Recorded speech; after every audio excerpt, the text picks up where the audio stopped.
So, you have a movie for me? Yes, sir, I do. I was thinking we'd do a Buzz Lightyear spin-off movie. Oh boy.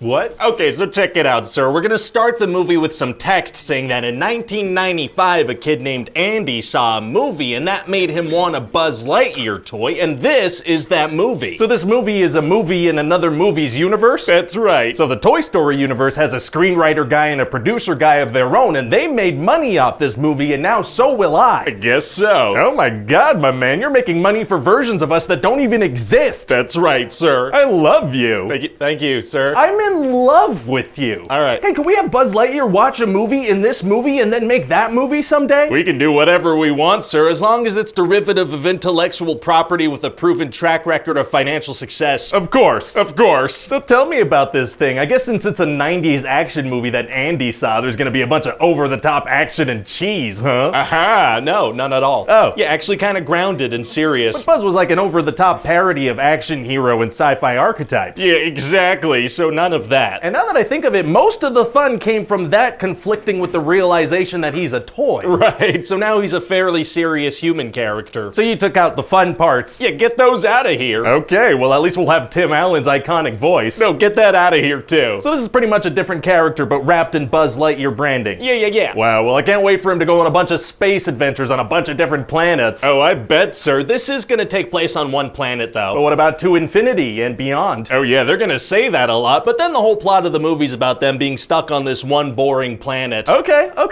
So alright, so how does this play out? Right, so Buzz and his best friend Alicia are leading this like space exploration thing, right? And they got a bunch of people in cryo sleep on their vessel. Okay. And so they land this big old vessel with everybody on board on this planet to see if it's livable or not. They just go ahead and land the entire vessel with everybody on it? Why wouldn't they send like a scout ship or something? So the movie can happen, but then it turns out this planet is hostile, and then Buzz accidentally crashes the ship, so they're stuck there. Oh no. So then a whole year passes, and they've set up this colony there, and they're trying to recreate this hyperspace fuel that they need to get off the planet. Okay. And so Buzz volunteers to test the hyperspace fuel, but while he's up in space, it turns out it's like an interstellar situation. Oh, getting stuck in a bookcase with Matthew McConaughey is tight. Yeah, no, that's not what I meant. See, there's actually time dilation, so he's up in space for 4 minutes, but 4 years have passed on the planet. Oh, geez. So obviously Buzz is a little freaked out, and he's given this therapy robot cat called Sox, who's just the cutest little merchandising opportunity. Oh man, we're gonna sell a bunch of toys thanks to this movie about a fictional movie that made a fictional kid want to buy some fictional toys that we then sold a bunch of in the real world.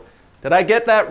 Did I get that right? Yeah, I think so, sir. The point is, Sox the Cat toys will be sold in the real world for real money. Okay, money. So then Buzz keeps on testing this fuel because all he cares about is the mission and fixing his mistake. But 4 years pass every time he tests it. Exactly, and so meanwhile, his friend Alicia is growing old and starting a family in a way that'll fuel Twitter arguments for several days. What? And eventually Buzz comes back from a trip and Alicia has died. Oh yeah, that happens to people after an extended period of time. So Buzz is very sad, but also he learns that Sox the Cat has developed some hyperspace fuel that probably works. Oh, well, fantastic. Yeah, except there's a new guy in charge of the colony now. Oh. And he's decided that these missions are over and they're all just gonna kind of live on this planet now. I guess that makes sense if they're all settled and they have families there and stuff. Yeah, so they try to take Sox the Cat away from Buzz. Feels like he'd need that thing more than ever. Yeah, well, they don't want him to have it anymore. So why didn't they take it during the many years he was gone? Unclear. So then Buzz escapes with Sox and they head towards the spaceships to try out the new fuel. Well, it's gonna be hard for them to just take a ship with everybody after them. Actually, it's gonna be super easy. Barely an inconvenience. Oh, really? Yeah, it turns out nobody really goes to guard the spaceships, even though that's obviously where he's heading. Oh, well, great. And then they successfully fly at hyperspeed. Oh, wow.